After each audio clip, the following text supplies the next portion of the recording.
good smiling cái nào very រាយបាន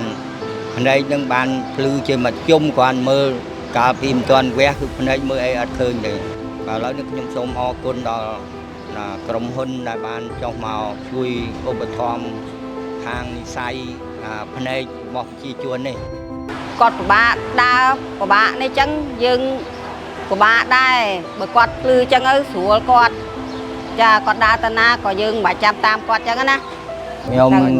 តាមការឮផ្ដល់ព័ត៌មានអាជ្ញាធរផ្ដល់ព័ត៌មានឲ្យគឺខ្ញុំមានសេចក្តី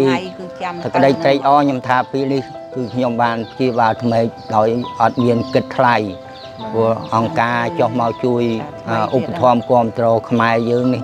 គឺថាអ្នកដែលមានវិបត្តិខាងភ្នែកនេះគឺខ្ញុំត្រេកអរណាស់គាត់នៅលឺដំណឹងភ្លាមគឺខ្ញុំ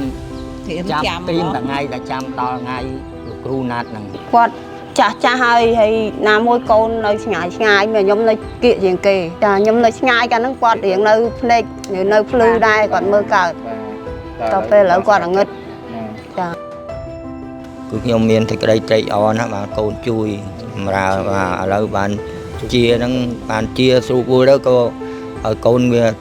ទៅរកស៊ីមុខរបររបស់គេវិញទៅកុំឲ្យថាយើង ទុកកូនទៀតទៅវាអត់មានអីអត់ទាំងអស់គ្នាវាអត់បានអីហូបយើងហ្នឹងហើយឈើជីក៏គាត់មានសក្តីសមណរីករាយអរគុណពូមីងដែលទទួលយកការព្យាបាលពីខាងសមាគមឈើជីចឹងណាបាទអូខេអរគុណអរគុណអរគុណអរគុណអរគុណមានចិត្តសប្បាយរីករាយដោយមានអង្គការមូលនិធិសប្បុរសធម៌មកពីសហគមន៍ជ្រៅជីមកជួយប្រជាជនខ្មែរយើងនៅការវះកាត់ភ្នែកឡើងបាយបកដាក់កែវអញ្ចឹងប្រជាជនខ្មែរទាំងអស់ដែលមានខ្ញុំជាតំណាងសូមថ្លែងអំណរគុណដល់អង្គការសប្បុរសធម៌ដែលគាត់ស្ម័គ្រចិត្តមកជួយប្រជាជនហ្នឹងគ្មានអីក្រៅពីជូនពរគាត់ឲ្យសុខសប្បាយអាយុយឺនយូរហើយឲ្យឆ្នាំក្រោយគាត់មានសប្បុរសធម៌មកជួយប្រជាជនខ្មែរយើងម្ដងទៀត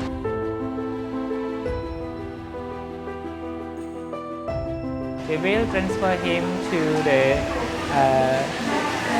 operation center in Phnom Penh that referred by Tida and Churchy.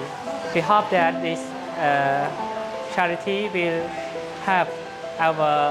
national program to make grow more faster and have successful for eye disease.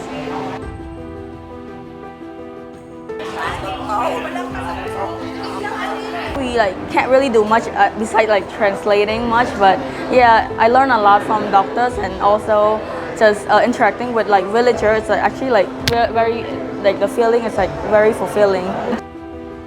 I think volunteering is a really important part of being a doctor because to see what's the actual outside the hospital or especially the village and the rural area because